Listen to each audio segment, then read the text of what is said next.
ಬದುಕು ಬದಲಿಸುವ 21 ಅಭ್ಯಾಸಗಳು, ಸರಳ ಅಭ್ಯಾಸಗಳು, ಸುಂದರ ಬದುಕು ಬರ್ದಿರೋದು ತಾರಾ ಮಂಜುನಾಥ್. ಸೊ ನಿಮಗೊಂದು ಚೌಕಟ್ಟು ಹಾಕಿಕೊಳ್ಳಿ ಅನ್ನೋ ಒಂದು ಚಾಪ್ಟರ್ನ ಏನು ಓದ್ತಾ ಇದ್ವಿ, ಅದ್ರ ಕಂಟಿನ್ಯೂ ಮಾಡೋಣ. ಸೊ ಬೌಂಡ್ರಿ ಹಾಕ್ಬೇಕು ಅಂತ ನೋಡಿದ್ವಿ, ಅದರಿಂದ ವೈಜ್ಞಾನಿಕವಾಗಿ ಏನೆಲ್ಲ ಬೆನಿಫಿಟ್ಸ್ ಇದೆ ಅಂತ ನೋಡಿದ್ವಿ. ಈಗ ಈ ಆಚರಣೆ ಯಾಕೆ ಮುಖ್ಯ, ಯಾಕೆ ಹಾಕೋಬೇಕು ಇದನ್ನ ಅಂತ ನೋಡೋಣ.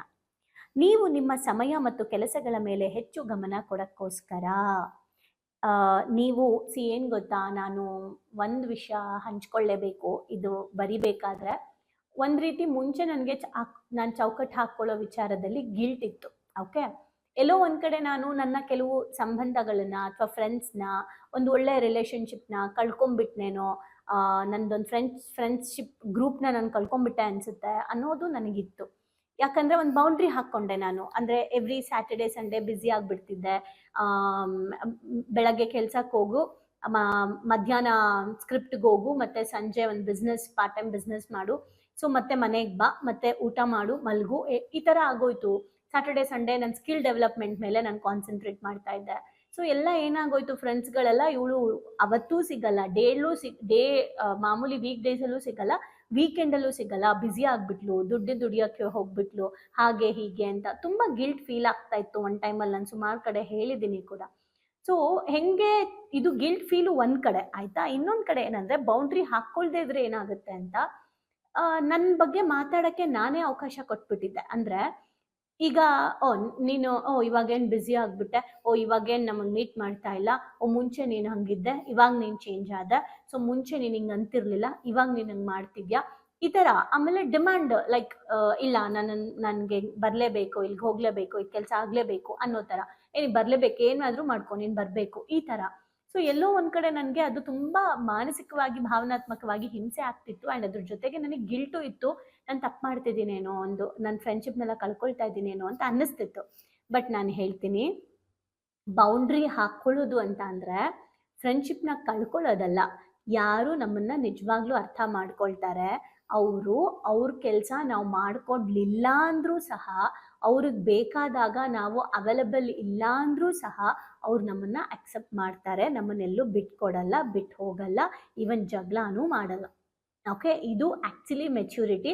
ಸೊ ನನಗೆ ಅವಾಗ ಅನ್ನಿಸ್ತು, ಯಾರೆಲ್ಲ ನಾನು ಅವ್ರ ಜೊತೆ ಹೋಗಿಲ್ಲ ಅಂತ ಬಿಟ್ಟೋದ್ರು, ಮೇ ಬಿ ಅವರೆಲ್ಲ ನನ್ನ ಫ್ರೆಂಡ್ಸ್, ಮೆಚ್ಯೂರ್ಡ್ ಫ್ರೆಂಡ್ಸ್, ಅಥವಾ ನನ್ನ ಜೊತೆ ಲಾಂಗ್ ಟರ್ಮ್ ಜರ್ನಿ ಮಾಡೋ ಫ್ರೆಂಡ್ಸ್ ಅಲ್ಲ ಅಂತ ನನಗೆ ರಿಯಲೈಸ್ ಆಯಿತು. ಇವತ್ತು ನನಗೆ ಕೆಲವು ಗ್ರೂಪ್ ಆಫ್ ಫ್ರೆಂಡ್ಸ್ ಇದ್ದಾರೆ, ಸೊ ಮೆಚ್ಯೂರ್ಡ್ ಫ್ರೆಂಡ್ಸ್ ಇದ್ದಾರೆ. ನಾನು ಹೋಗದೇ ಇರಲಿ ಅದನ್ನು ಅರ್ಥ ಮಾಡ್ಕೊಳ್ತಾರೆ, ಆ್ಯಂಡ್ ಆ ಥರ ಇದ್ದಾರೆ. ಓಕೆ, ಮೇ ಬಿ ನಮ್ಮ ಹಂತ ಬದಲಾದಾಗೆ ನಮ್ಮ ಸ್ನೇಹಿತರು ಬದಲಾಗಬೇಕು. ಹಾಗಂತ ನಾವು ಚೈಲ್ಡ್ಹುಡ್ ಫ್ರೆಂಡ್ಸ್ನ ಬಿಡಬೇಕಂತ ಅಲ್ಲ, ಅವರು ಅಪ್ಡೇಟ್ ಆಗಬೇಕಲ್ವಾ. ಸೊ ಒಟ್ಟಿಗೆ ಬೆಳಿಬೇಕು ಅಂದರೆ ಇಬ್ಬರು ಒಂದೇ ಫ್ರೀಕ್ವೆನ್ಸಿಯಲ್ಲಿ ಇರಬೇಕು, ಇಲ್ಲಾಂದರೆ ಕಷ್ಟ ಆಗುತ್ತೆ. ಸೊ ನನ್ನ ಚೈಲ್ಡ್ಹುಡ್ ಫ್ರೆಂಡ್ಸ್ನ ನಾನು ಈಗಲೂ ಕಾಂಟ್ಯಾಕ್ಟಲ್ಲಿದ್ದೀನಿ, ಬಟ್ ಜರ್ನಿ ಲಾಂಗ್ ಟರ್ಮ್ ಇರುತ್ತೆ ಅಂತ ಅಲ್ಲ, ಮೀಟ್ ಮಾಡ್ತೀವಿ, ಬರ್ತೀವಿ, ಆ ಥರ. ಓಕೆ, ಅದಕ್ಕೆ ನಮ್ಮ ಸಮಯ ಮತ್ತು ನಮ್ಮ ಸಮಯ ನಮ್ಮ ಕೆಲಸದ ಮೇಲೆ ಹೆಚ್ಚು ಇರುತ್ತೆ. ತುಂಬ ಎಲ್ಲಾರನ್ನೂ ಎಲ್ಲದಕ್ಕೂ ಹಾಕ್ಕೊಂಡು ಹೋಗೋದ್ರಿಂದ ಏನಾಗುತ್ತೆ, ನಮ್ಮ ಕೆಲಸದ ಮೇಲೆ ನಮ್ಮ ಗಮನ ಕಡಿಮೆ ಆಗುತ್ತೆ. ಎಲ್ಲರೂ ಹೆಂಗೊತ್ತೆಲ್ಲರೂ ಹೋಗ್ಬೇಕಾದ್ರೆ ಎಲ್ಲರೂ ರೆಡಿ ಮಾಡ್ಕೊಂಡು ಹೊರಡ್ಸೋದಿದೆಯಲ್ಲ, ಅದು ಸಿಕ್ಕಾಪಟ್ಟೆ. ಎಲ್ಲರೂ ಇಂಪಾರ್ಟೆಂಟ್ ಕೆಲಸಕ್ಕೆ ಹೋಗ್ತಿರ್ತೀವಿ, ಎಲ್ಲರೂ ರೆಡಿ ಮಾಡ್ಕೊಂಡು ಹೋಗ್ಬೇಕು, ಅವ್ರನ್ನೂ ಕರ್ಕೊಂಡೋಗಿ ಏನೋ ಒಳ್ಳೆ ಒಂದಿರುತ್ತೆ ನಮಗೆ, ಎಲ್ಲರೂ ನಮ್ಮ ಜೊತೆಲಿ ಬರಲಿ ಅಂತ. ಬಟ್ ಅವ್ರು ಲೇಟ್ ಮಾಡೋದು, ಅವ್ರು ರೆಡಿ ಆಗೋಕ್ಕೆಲ್ಲೋ ಹೋಗೋದು, ಅವರೆಲ್ಲೋ ಹೋಗಿ ಕುತ್ಕೊಳ್ಳೋದು, ಎಲ್ಲೋ ಟ್ರಿಪ್ಪಿಗೆ ಕರ್ಕೊಂಡು ಹೋಗ್ತೀರಾ, ನಿಮ್ಮದು ಅಂತ ಒಂದು ಟೈಮ್ ಇರುತ್ತೆ, ಆ ಟೈಮಿಗೆ ಅವ್ರು ಬರದೇ ಇರೋದು, ನಿಮಗೆ ಹಿಂಸೆ ಆಗುತ್ತೆ. ನಿಮ್ದು ಎಷ್ಟೊಂದು ಕೆಲಸಗಳು, ಎಷ್ಟೊಂದು ಪೆಂಡಿಂಗ್ ಉಳ್ಕೊಂಡ್ಬಿಡುತ್ತೆ, ನಿಮ್ಮ ಪ್ರೊಡಕ್ಟಿವಿಟಿ ಆಗಲ್ಲ ನಿಮ್ಮ ಕೆಲಸದಲ್ಲಿ. ಸೊ ಹಾಗಾಗಿ ನಾವು ಬೌಂಡ್ರಿ ಹಾಕ್ಕೊಳ್ಳೋದ್ರಿಂದ ನಮ್ಮ ಕೆಲಸ ಮತ್ತು ನಮ್ಮ ಕೆಲಸದ ಮೇಲೆ ನಮ್ಮ ಫೋಕಸ್ ಜಾಸ್ತಿ ಇರುತ್ತೆ. ನೀವು ಅಸಮಾಧಾನಕ್ಕೆ ಜಾಗ ಕೊಡೋದಿಲ್ಲ, ನೀವು ಅಸಮಾಧಾನಕ್ಕೆ ಜಾಗ ಕೊಡಲ್ಲ, ನೀವೇನು ಮಾಡಬೇಕು ಅದ್ರ ಮೇಲೆ ಫೋಕಸ್ ಮಾಡ್ತೀರಾ. ಬದಲಿಗೆ ಸಂತೋಷ, ಸೃಜನಶೀಲತೆ ಮತ್ತು ಉತ್ತಮ ಬಾಂಧವ್ಯಕ್ಕೆ ಜಾಗವನ್ನು ಕಲ್ಪಿಸುತ್ತೀರಿ. ಸೊ ನಾವು ಕ್ರಿಯೇಟಿವಿಟಿಗೆ ಆ್ಯಂಡ್ ಒಳ್ಳೆ ಬಾಂಧವ್ಯ, ಸಂತೋಷಕ್ಕೆ ನಾವು ದಾರಿ ಮಾಡಿಕೊಡ್ತೀವಿ. ಯಾಕೆ ನಾವು ಬೌಂಡ್ರಿ ಹಾಕ್ಕೋಬೇಕು ಅಂದರೆ, ನಮ್ಮ ಕೆಲಸನ ಫೋಕಸ್ ಮಾಡಬೇಕು ಅಂದರೆ ನಮಗೆ ಬೌಂಡ್ರಿ ಬೇಕು, ನಾವು ಅಸಮಾಧಾನದಿಂದ ಹೊರಗೆ ಬರಬೇಕು ಅಂದರೆ ಒಂದು ಬೌಂಡ್ರಿ ಬೇಕು, ನಾವು ಸಂತೋಷವಾಗಿ ನಮ್ಮ ಕ್ರಿಯೇಟಿವಿಟಿ ಜಾಸ್ತಿ ಆಗಬೇಕು ಅಂದರೆ ನಮಗೆ ಬೌಂಡ್ರಿ ಬೇಕು. ಈ ಆಚರಣೆಯನ್ನು ಪಾಲಿಸೋದು ಹೇಗೆ? ಹಂತ 1, ನಿಮ್ಮ ಶಕ್ತಿ ಎಲ್ಲಿ ಜಾಸ್ತಿ ಹೋಗ್ತಿದೆ ಅಂತ ದಯವಿಟ್ಟು ಚೆಕ್ ಮಾಡ್ಕೊಳ್ಳಿ. ನಿಮ್ಮ ಶಕ್ತಿ ಎಲ್ಲಿ ಜಾಸ್ತಿ ಹೋಗ್ತಾ ಇದೆ, ಯಾವುದರಿಂದ ನನ್ನ ಸಾಮರ್ಥ್ಯ ಶಕ್ತಿ ವಿನಾಕಾರಣ ಪೋಲಾಗ್ತಾ ಇದೆ, ಜಾಸ್ತಿ ನನ್ನ ಟೈಮ್ನ ಎಲ್ಲಿ ಕೊಡ್ತಾ ಇದ್ದೀನಿ, ಯಾವುದ್ರಲ್ಲಿ ಕೊಡ್ತಾ ಇದ್ದೀನಿ, ಯಾವುದ್ರ ಜೊತೆ ಕೊಡ್ತಾ ಇದ್ದೀನಿ, ಅದರಿಂದ ಏನು ಯೂಸ್ ಆಗ್ತಿದೆ, ಏನು ಪ್ರೊಡಕ್ಟಿವಿಟಿ ಆಗ್ತಾ ಇದೆ, ಅಥವಾ ನನ್ನ ಕೆಲಸ ಅಡೆತಡೆಗಳಾಗ್ತಾ ಇದೆಯಾ, ಸೊ ಈ ಒಂದು ಏನು ನನ್ನ ಶಕ್ತಿ ಸಾಮರ್ಥ್ಯ ಇದಕ್ಕೆ ಹೋಗ್ತಿರೋದ್ರಿಂದ ನನ್ನ ಎನರ್ಜಿ ಎಲ್ಲಿ ಪೋಲಾಗ್ತಾ ಇದೆ ಅಂತ ಪ್ರಶ್ನೆ ಮಾಡ್ಕೋಬೇಕು. ಎರಡನೇದು, ಯಾವ ನಡವಳಿಕೆಗಳು ನನ್ನ ಚೌಕಟ್ಟನ್ನು ದಾಟಿ ಹೋಗ್ತಾ ಇದೆ, ಯಾವ ನಡವಳಿಕೆ, ಯಾವ ಬಿಹೇವಿಯರು ನನ್ನ ಔಟ್ ಆಫ್ ದ ಬೌಂಡ್ರಿ ಹೋಗ್ತಾ ಇದ್ದೀನಿ, ಅಂದ್ರೆ ನಂದೊಂದು ಬೌಂಡ್ರಿ ಇರಬೇಕು.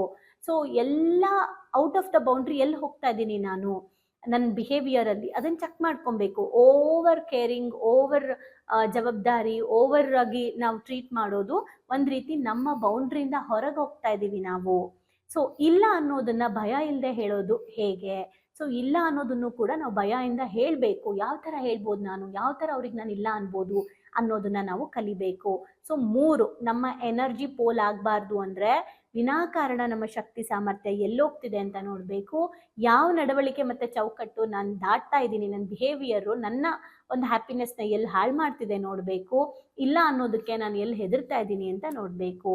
ಹಂತ 2, ಮಾತುಕತೆಗೆ ಯೋಗ್ಯವಲ್ಲದ ವಸ್ತುಗಳನ್ನು ಗುರುತಿಸಿ.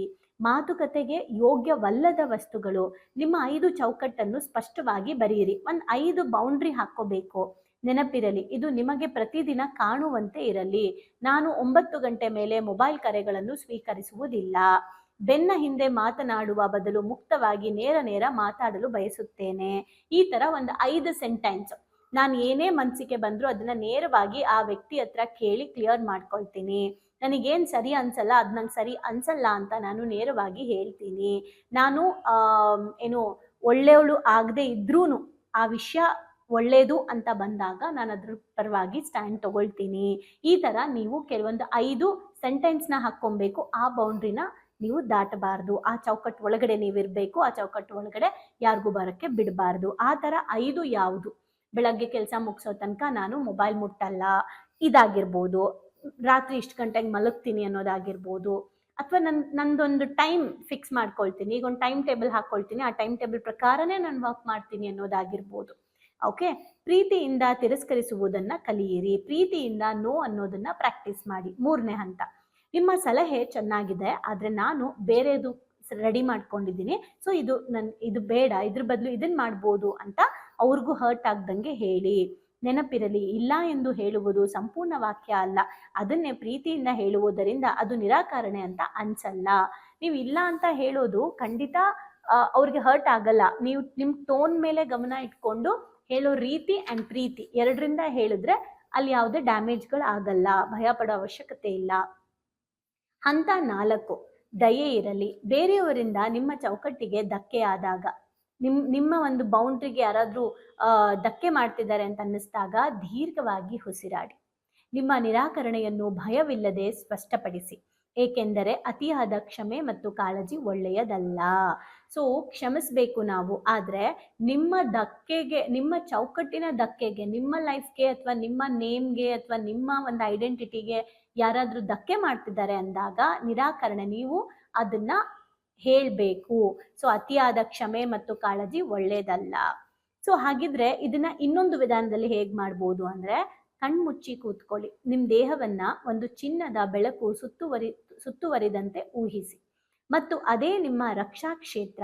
ಅಲ್ಲಿ ಕೇವಲ ಪ್ರೀತಿ, ಕಾಳಜಿ, ಗೌರವಕ್ಕೆ ಮಾತ್ರ ಪ್ರವೇಶವಿದೆ. ಹೀಗೆ ಮಾಡುವುದರಿಂದ ನಿಮ್ಮ ಸುಪ್ತ ಮನಸ್ಸು ಬಲವಾಗುತ್ತದೆ. ಸೊ ನೀವು ಒಂದ್ಸಲ ಕೂತ್ಕೊಂಡು ಇಮ್ಯಾಜಿನ್ ಮಾಡಿ, ಈಗಲೇನೆ ನಿಮ್ಮ ದೇಹ ಇದೆ, ನಿಮ್ಮ ದೇಹದ ಸುತ್ತ ಒಂದು ಗೋಲ್ಡನ್ ಕಲರ್ ಒಂದು ಮೊಟ್ಟೆ ಆಕಾರದಲ್ಲಿ ಗೋಲ್ಡನ್ ಕಲರ್ ಲೈಟ್ ಆನ್ ಆಗಿದೆ. ಅದ್ರ ಒಳಗಡೆ ನಿಮ್ಮ ದೇಹ ಇದೆ. ಆ ಒಂದು ಗೋಲ್ಡನ್ ಲೈಟ್ ಮೊಟ್ಟೆಯ ಒಳಗಡೆ, ಓಕೆ, ರಕ್ಷಾ ಕವಚದ ಒಳಗಡೆ ಪ್ರೀತಿ, ಕಾಳಜಿ, ಸಮಾಧಾನ, ಶಾಂತಿ, ಧೈರ್ಯ, ಗೌರವ, ಸ್ಪಷ್ಟತೆ, ಅಭಿವೃದ್ಧಿ, ಸಮೃದ್ಧಿ, ಹಣ, ಆರೋಗ್ಯ, ಉತ್ತಮ ಬಾಂಧವ್ಯಗಳು, ಒಳ್ಳೆಯ ವ್ಯಕ್ತಿಗಳ ಸಂಪರ್ಕ ಮಾತ್ರ ಇದೆ ಅಂತ ಕಲ್ಪಿಸ್ಕೊಳ್ಳಿ ಯಾವಾಗಲೂ ಕೂಡ. ಆಗ ನಿಮ್ಮ ಬೌಂಡ್ರಿ ಒಳಗಡೆ ಯಾವಾಗಲೂ ಬೆಸ್ಟೇ ಇರುತ್ತೆ. ಸೊ ಹಂತವಾಗಿ ಯಾಕೆ ಇಂಪಾರ್ಟೆಂಟ್ ಅಂತ ನೋಡಿದ್ವಿ. ಆ್ಯಂಡ್ ಹಂತವಾಗಿ ನಮ್ಮ ಎನರ್ಜಿ ಎಲ್ಲಿ ಪೋಲಾಗ್ತಾ ಇದೆ, ಯೋಗ್ಯವಲ್ಲದ್ದು, ನಾನು ಮಾಡಲೇಬಾರ್ದಾಗಿರೋದು ಯಾವ್ಯಾವುದು, ಆ್ಯಂಡ್ ಪ್ರೀತಿಯಿಂದ ನೋ ಅನ್ನೋದನ್ನ ಕಲೀರಿ. ಆ್ಯಂಡ್ ನಿಮ್ಮ ಚೌಕಟ್ಟಿಗೆ ಧಕ್ಕೆ ಬಂದಾಗ ಅದನ್ನ ನೀವು ನಿರಾಕರಣೆ ಮಾಡಿ ಭಯವಿಲ್ಲದೆ ಸ್ಪಷ್ಟವಾಗಿ ಎದುರುಗಡೆ ಇರೋರಿಗೆ ಹೇಳಿ ದಯೆಯಿಂದ. ಸೊ ನಿಮ್ಮ ಮೇಲೆ ನಿಮಗೆ ದಯೆ ಇರಲಿ. ಆ್ಯಂಡ್ ಅದ್ರ ಜೊತೆಗೆ ಸಬ್ ಕಾನ್ಷಿಯಸ್ ಮೈಂಡ್ಗೆ ಯಾವ ಥರ ಪ್ರೊಟೆಕ್ಟ್ ಮಾಡ್ಕೋಬೇಕು ಅಂತ ನೋಡಿದ್ವಿ.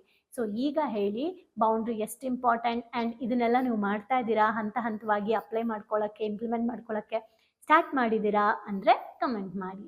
ಇನ್ನು ಮುಂದೆ ನೆಕ್ಸ್ಟು ಇದ್ದು ಯಾರ್ದು ಏನು ರಿಯಲ್ ಎಕ್ಸ್ಪೀರಿಯನ್ಸ್ ಆ್ಯಂಡ್ ನನ್ನ ಒಂದು ಕಲಿಕೆ ಕೂಡ ನಾನು ನೆಕ್ಸ್ಟ್ ಎಪಿಸೋಡಲ್ಲಿ ಹೇಳ್ತೀನಿ. Thank you.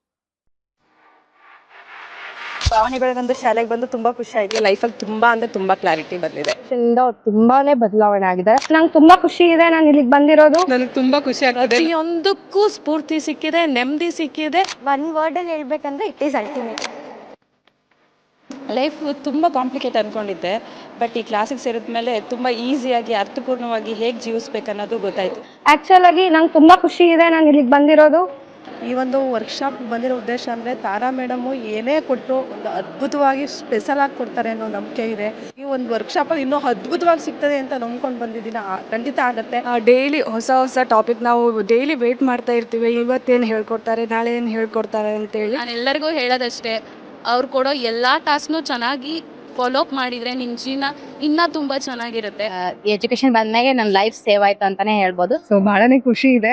ನಮ್ಮನ್ನ ನಾವು ಟ್ರಾನ್ಸ್ಫಾರ್ಮ್ ಮಾಡ್ಕೊಂಡು ಈ ಹ್ಯಾಬಿಟ್ಸ್ ಎಲ್ಲ ನಾವು ಇನ್ಸ್ಟಾಲ್ ಮಾಡ್ಕೊಂಡ್ರೆ ನಮ್ಮ ಲೈಫ್ ಖಂಡಿತವಾಗ್ಲೂ ಸಕ್ಸಸ್ಫುಲ್ ಆಗುತ್ತೆ ಅಂತ ಹೇಳ್ಬಿಟ್ಟು. ಸೊ ನಿಮ್ಮ ಲೈಫ್ ಚೇಂಜಿಂಗ್ ಟ್ರಾನ್ಸ್ಫಾರ್ಮೇಶನ್ ಅಂತ ಅಂದ್ರೆ ಇದಕ್ಕೆ ಎಮೋಜಿಮ್ is the most and main ಕಾರಣ ಅಂತಾನೆ ಹೇಳ್ತೀನಿ. ಎಕ್ಸ್ಪ್ರೆಸ್ ಮಾಡ್ಬೇಕಂದ್ರೆ ಒಂದು ವರ್ಡ್ ಅದು ಭಾಳ ಚಿಕ್ಕದಾಗತ್ತೆ. ಅದು ಏನಂತಂದ್ರೆ ಥ್ಯಾಂಕ್ ಯು ಅನ್ನೋಂಥ ವರ್ಡ್ ಮಾತ್ರ ನಾನು ಎಕ್ಸ್ಪ್ರೆಸ್ ಮಾಡ್ಬೋದು.